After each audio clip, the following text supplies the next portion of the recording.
ದಿನಾಲೂ ಒಂದೇ ರೀತಿ ಬ್ರೇಕ್ಫಾಸ್ಟನ್ನು ಮಾಡಿ ತಿಂದು ಬೇಜಾರಾಗಿದ್ದರೆ ಒಂದು ಸರ್ತಿ ಈ ರೆಸಿಪಿನ ಮಾಡ್ಕೊಳ್ಳಿ. ಸಖತ್ ಟೇಸ್ಟಿಯಾಗಿರುತ್ತೆ. ಇದನ್ನು ಮಾಡಲಿಕ್ಕೆ ಜಾಸ್ತಿ ಇಂಗ್ರೀಡಿಯೆಂಟ್ಸ್ ಏನು ಬೇಕಾಗೋದಿಲ್ಲ. ಒಂದು ಮೀಡಿಯಮ್ ಸೈಜಿನ ಆಲೂಗಡ್ಡೆ ಹಾಗೆಯೇ ಟೊಮೆಟೊನ ತೊಗೊಂಡ್ರೆ ಸಾಕಾಗುತ್ತೆ. ತುಂಬಾ ರುಚಿಯಾಗಿರುವಂತಹ ಬ್ರೇಕ್ಫಾಸ್ಟನ್ನು ರೆಡಿ ಮಾಡ್ಕೊಳ್ಬೋದು. ಹಾಗಾದರೆ ಬನ್ನಿ ತಡ ಮಾಡದೆ ರೆಸಿಪಿನ ಶುರು ಮಾಡೋಣ.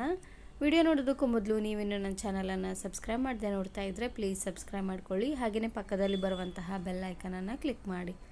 ಇದನ್ನು ಮಾಡಲಿಕ್ಕೆ ಮೊದಲು ನಾನಿಲ್ಲಿ ಒಂದು ಮೀಡಿಯಮ್ ಸೈಜಿನ ಆಲೂಗಡ್ಡೆನ ತಗೊಂಡಿದ್ದೀನಿ. ಇದನ್ನು ಚೆನ್ನಾಗಿ ತೊಳೆದು ಮೇಲ್ಗಡೆ ಸಿಪ್ಪೆನ ತೆಗಿಬೇಕು. ನೋಡಿ ಈ ರೀತಿಯಾಗಿ ಚಾಕುವಿನ ಸಹಾಯದಿಂದನಾದರೂ ಸಿಪ್ಪೆನ ತೆಗೀರಿ. ಇಲ್ಲಾಂದರೆ ಇಳಿಗೆಯಿಂದ ಸಹ ಈ ರೀತಿಯಾಗಿ ಸಿಪ್ಪೆನ ತೆಗೆದುಕೊಳ್ಬೋದು. ನಿಮ್ಗೆ ಯಾವ ರೀತಿಯಾಗಿ ಈಸಿ ಆಗುತ್ತೋ ಆ ರೀತಿಯಾಗಿ ನೀವು ಇದನ್ನು ಮಾಡ್ಕೊಂಡು ತಗೊಳ್ಳಿ.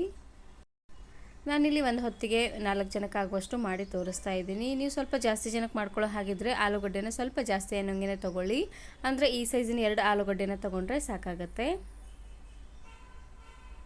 ನೋಡಿ ಸಿಪ್ಪೆನ ತೆಗೆದಾದ್ಮೇಲೆ ಚೆನ್ನಾಗಿ ತೊಳೆದು ಇದನ್ನು ನಾನಿಲ್ಲಿ ಸಣ್ಣದಾಗಿ ಕಟ್ ಮಾಡ್ಕೊಳ್ತಾ ಇದ್ದೀನಿ. ಸ್ವಲ್ಪ ಸಣ್ಣದಾಗೆ ಕಟ್ ಮಾಡ್ಕೊಳ್ಬೇಕು. ಇದು ಪೂರ್ತಿ ದೊಡ್ಡದಾಗಿದ್ದರೆ ಚೆನ್ನಾಗಿ ಬೇಯೋದಿಲ್ಲ ನೋಡಿ. ಹಾಗಾಗಿ ಪೂರ್ತಿ ಸಣ್ಣದಾಗಿ ಕಟ್ ಮಾಡ್ಕೊಂಡು ತಗೊಳ್ಳಿ. ನಾನು ಆಲೂಗಡ್ಡೆನ ಬಳಸಿ ಇದೇ ರೀತಿ ಬಹಳಷ್ಟು ವೆರೈಟಿ ಆಗಿರುವಂತಹ ರೆಸಿಪೀಸ್ನ ಅಪ್ಲೋಡ್ ಮಾಡಿದ್ದೀನಿ. ವಿಡಿಯೋ ನೋಡಿಲ್ಲ ಅಂದರೆ ಈ ವಿಡಿಯೋ ಕೊನೆಯಲ್ಲಿ ಹಾಕಿರ್ತೀನಿ, ನೋಡಿ ಚೆಕ್ ಮಾಡಿ. ನೋಡಿ ಈ ಸೈಜಲ್ಲಿ ಆಲೂಗಡ್ಡೆನ ಕಟ್ ಮಾಡಿಕೊಂಡ್ರೆ ಸಾಕಾಗತ್ತೆ. ನೋಡ್ತಾ ಇದ್ರಲ್ವಾ. ಇವಾಗ ಉಳಿದಿರುವಂತಹ ಅರ್ಧ ಆಲೂಗಡ್ಡೆನೂ ಇದೇ ರೀತಿಯಾಗಿ ಸಣ್ಣದಾಗಿ ಕಟ್ ಮಾಡ್ಕೊಳ್ಬೇಕು. ಕಟ್ ಮಾಡಿರುವಂತಹ ಆಲೂಗಡ್ಡೆನ ನಾನಿಲ್ಲಿ ನೀರಲ್ಲಿ ಹಾಕ್ಕೊಳ್ತಾ ಇದ್ದೀನಿ. ಈ ರೀತಿಯಾಗಿ ಮಾಡೋದ್ರಿಂದ ಆಲೂಗಡ್ಡೆ ಬೇಗ ಕಪ್ಪ ಆಗೋದಿಲ್ಲ. ಹಾಗಾಗಿ ಕಟ್ ಮಾಡಿದ ತಕ್ಷಣವೇ ನೀರಲ್ಲಿ ಹಾಕ್ಕೊಂಡು ತಗೊಳ್ಳಿ. ಇವಾಗ ಉಳಿದಿರುವಂತಹ ಅರ್ಧ ಆಲೂಗಡ್ಡೆನೂ ಕಟ್ ಮಾಡಿಕೊಂಡು ನೀರಲ್ಲಿ ಹಾಕ್ಕೊಳ್ತಾ ಇದ್ದೀನಿ. ಇವಾಗ ನಾನಿಲ್ಲಿ ಇನ್ನೊಂದು ಅಗಲವಾಗಿರುವಂತಹ ಕಡಾಯಿಗೆ ಎಣ್ಣೆನ ಹಾಕ್ಕೊಳ್ತಾ ಇದ್ದೀನಿ. ಒಂದು 4ರಿಂದ 5 ಚಮಚ ಆಗುವಷ್ಟು ಎಣ್ಣೆನ ಹಾಕ್ಕೊಂಡ್ರೆ ಸಾಕಾಗುತ್ತೆ. ಸಣ್ಣ ಚಮಚದಲ್ಲಿ ಒಂದು 4-5 ಚಮಚ ಹಾಕ್ಕೊಂಡ್ರೆ ಸಾಕಾಗುತ್ತೆ. ಇದಕ್ಕೆ ನಾನಿಲ್ಲಿ 1 ಚಮಚ ಆಗುವಷ್ಟು ಜೀರಿಗೆ ಹಾಗೆಯೇ ಇದ್ರ ಜೊತೆಗೆ 1 ಗರಿ ಆಗುವಷ್ಟು ಕರಿಬೇವು ಸೊಪ್ಪನ್ನು ಹಾಕ್ಕೊಂಡು ಫ್ರೈ ಮಾಡ್ಕೊಳ್ತಾ ಇದ್ದೀನಿ. ಇವಾಗ ಜೀರಿಗೆ ಎಲ್ಲ ಚೆನ್ನಾಗಿ ಚಿಟಪಟ ಅಂತ ಸಿಡಿದಾದ್ಮೇಲೆ ಇದಕ್ಕೆ ನಾನಿಲ್ಲಿ ಮೀಡಿಯಮ್ ಸೈಜಿನ 2 ಈರುಳ್ಳಿನ ಈ ರೀತಿಯಾಗಿ ಸಣ್ಣದಾಗಿ ಕಟ್ ಮಾಡಿ ಹಾಕ್ಕೊಳ್ತಾ ಇದ್ದೀನಿ. ಈರುಳ್ಳಿನ ಪೂರ್ತಿ ಸಣ್ಣದಾಗಿ ಕಟ್ ಮಾಡಿ ಹಾಕ್ಕೊಳ್ಳಿ. ಹಾಗೆಯೇ ಸ್ವಲ್ಪ ಜಾಸ್ತಿ ಅನ್ನೋಂಗೆ ಹಾಕ್ಕೊಳ್ಳಿ. ಇವಾಗ ನಾನಿಲ್ಲಿ ಕಟ್ ಮಾಡಿರುವಂತಹ ಆಲೂಗಡ್ಡೆನ ಹಾಕ್ಕೊಳ್ತಾ ಇದ್ದೀನಿ. ಆಲೂಗಡ್ಡೆ ಹಾಗೆಯೇ ಈರುಳ್ಳಿ ಎರಡು ಚೆನ್ನಾಗಿ ಸಾಫ್ಟ್ ಆಗಬೇಕು ನೋಡಿ. ಅಲ್ಲಿವರೆಗೂ ಲೋ ಫ್ಲೇಮ್ನೆಲ್ಲ ಇಟ್ಟು ಬೇಯಿಸ್ಕೊಂಡು ತಗೊಳ್ಬೇಕು. ಈ ಟೈಮಲ್ಲಿ ಸ್ವಲ್ಪ ಟೈಮ್ ಹಿಡಿಯುತ್ತೆ ಇದು, ಯಾಕಂದರೆ ಎರಡು ಪೂರ್ತಿ ಸಾಫ್ಟಾಗಿ ಚೆನ್ನಾಗಿ ಬೇಯಬೇಕು ನೋಡಿ. ಹಾಗಾಗಿ ಲೋ ಫ್ಲೇಮ್ನೆಲ್ಲ ಇಟ್ಟು ಒಂದು 5ರಿಂದ 6 ನಿಮಿಷ ಆದರೂ ಚೆನ್ನಾಗಿ ಇದನ್ನು ಬೇಯಿಸ್ಕೊಳ್ಬೇಕು. ಆವಾಗವಾಗ ಕೈ ಆಡ್ತಾನೆ.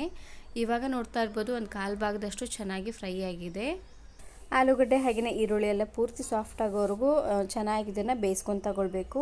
ಯಾಕಂದರೆ ಇದಕ್ಕೆ ನೀರೇನೋ ಹಾಕೋ ಹಾಗಿಲ್ಲ. ಪೂರ್ತಿ ಎಣ್ಣೆಲೇ ಚೆನ್ನಾಗಿ ಸಾಫ್ಟ್ ಆಗೋವರೆಗೂ ಬೇಯಿಸ್ಕೊಳ್ಬೇಕು ನೋಡಿ. ಹಾಗಾಗಿ ಇವಾಗ ನೋಡ್ತಾ ಇರ್ಬೋದು ಈರುಳ್ಳಿ ಹಾಗೆಯೇ ಆಲೂಗಡ್ಡೆ ಎರಡು ತುಂಬಾ ಸಾಫ್ಟಾಗಿ ಚೆನ್ನಾಗಿ ಬೆಂದಾಗಿದೆ. ಇವಾಗ ನಾನಿಲ್ಲಿ ಒಂದು ಆಲೂಗಡ್ಡೆನ ಕಟ್ ಮಾಡಿ ತೋರಿಸ್ತೀನಿ ನೋಡಿ ಯಾವ ರೀತಿಯಾಗಿ ಸಾಫ್ಟಾಗಿ ಬೆಂದಿದೆ ಅಂತ.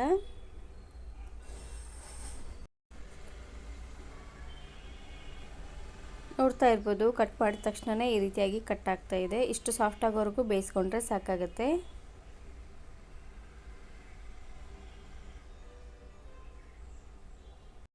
ಇದಕ್ಕೆ ಆಲೂಗಡ್ಡೆ ಹಾಗೆಯೇ ಈರುಳ್ಳಿನ ಸ್ವಲ್ಪ ಜಾಸ್ತಿ ಅನ್ನೋಂಗೆ ಹಾಕ್ಕೊಳ್ಬೇಕು. ಇವಾಗ ನಾನಿಲ್ಲಿ ಕಟ್ ಮಾಡಿರುವಂತಹ ಟೊಮೆಟೊನ ಹಾಕ್ಕೊಳ್ತಾ ಇದ್ದೀನಿ. ಆದಷ್ಟು ಚೆನ್ನಾಗಿ ಹಣ್ಣಾಗಿರುವಂತಹ ಟೊಮೆಟೊನ ಹಾಕ್ಕೊಂಡ್ರೆ ಸಾಕಾಗುತ್ತೆ. ಇವಾಗ ಟೊಮೆಟೊ ಬೇಗ ಸಾಫ್ಟ್ ಆಗಲಿ ಅಂತ ಇದಕ್ಕೆ ನಾನಿಲ್ಲಿ ರುಚಿಗೆ ತಕ್ಕಷ್ಟು ಉಪ್ಪು ಹಾಗೆಯೇ 1/4 ಚಮಚ ಆಗುವಷ್ಟು ಅರಿಶಿನ ಪುಡಿನ ಹಾಕ್ಕೊಂಡು ಬೇಯಿಸ್ಕೊಳ್ತಾ ಇದ್ದೀನಿ. ಉಪ್ಪು ಹಾಗೆಯೇ ಅರಿಶಿನ ಪುಡಿನ ಹಾಕಿ ಬೇಯಿಸೋದ್ರಿಂದ ಟೊಮೆಟೊ ಬೇಗ ಸಾಫ್ಟ್ ಆಗುತ್ತೆ ನೋಡಿ. ಹಾಗಾಗಿ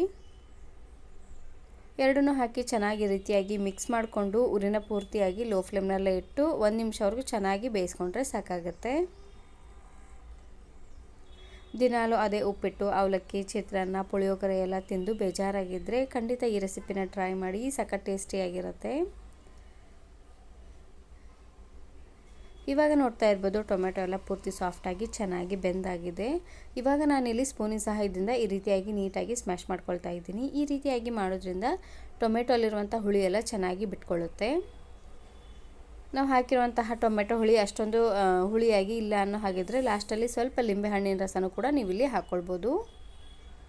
ಲಾಸ್ಟಲ್ಲಿ ಇದಕ್ಕೇ ಅರ್ಧ ಚಮಚ ಆಗುವಷ್ಟು ಅಚ್ಕಾರದ ಪುಡಿನ ಹಾಕ್ಕೊಂಡು ಚೆನ್ನಾಗಿ ಇದನ್ನು ಮಿಕ್ಸ್ ಮಾಡ್ಕೊಳ್ಬೇಕು. ನಿಮಗೆ ಖಾರಕ್ಕೆ ಎಷ್ಟು ಖಾರ ಬೇಕೋ ಅಷ್ಟು ಖಾರನ ನೀವು ಇಲ್ಲಿ ಹಾಕ್ಕೊಳ್ಬೋದು.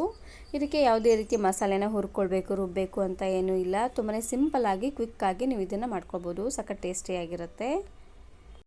ಇವಾಗ ಒಗ್ಗರಣೆ ಅಂತೂ ರೆಡಿಯಾಗಿದೆ. ಇವಾಗ ನಾನಿಲ್ಲಿ ಮಾಡಿಟ್ಟಿರುವಂತಹ ಅನ್ನಕ್ಕೆ ಹಾಕ್ಕೊಂಡು ಕಲಿಸ್ಕೊಳ್ತಾ ಇದ್ದೀನಿ. ಅನ್ನನ ಆದಷ್ಟು ಉದ್ದುದ್ರಾಗಿ ಮಾಡ್ಕೊಂಡು ತಗೊಳ್ಳಿ. ಬಿಸಿಯಾಗಿರುವಂತಹ ಅನ್ನದಿಂದ ಸಹ ಮಾಡ್ಕೊಳ್ಬೋದು, ಇಲ್ಲಾಂದರೆ ಉಳಿದಿರುವಂತಹ ಅನ್ನದಿಂದ ಸಹ ಈ ರೆಸಿಪಿನ ಮಾಡ್ಕೊಬೋದು. ಸಖತ್ ಟೇಸ್ಟಿಯಾಗಿರುತ್ತೆ. ಒಂದು ಸಾರ್ತಿ ಈ ರೀತಿಯಾಗಿ ಆಲೂಗಡ್ಡೆನ ಹಾಕ್ಕೊಂಡು ಈ ರೆಸಿಪಿನ ಮಾಡ್ಕೊಳ್ಳಿ. ಸಖತ್ ಟೇಸ್ಟಿಯಾಗಿರುತ್ತೆ.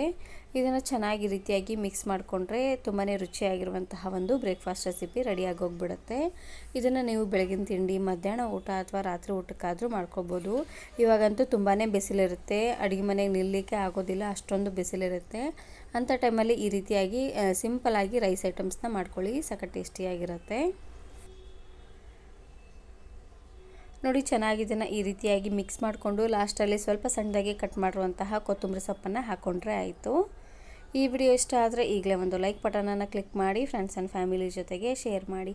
ಹಾಗೆಯೇ ಮತ್ತಷ್ಟು ಹೊಸ ರೆಸಿಪಿಗಾಗಿ ವರ್ಣಿಕಾ ಅಡುಗೆ ಮನೆ ಯೂಟ್ಯೂಬ್ ಚಾನಲನ್ನು ಸಬ್ಸ್ಕ್ರೈಬ್ ಮಾಡ್ಕೊಳ್ಳಿ. Thank you. Thanks for watching.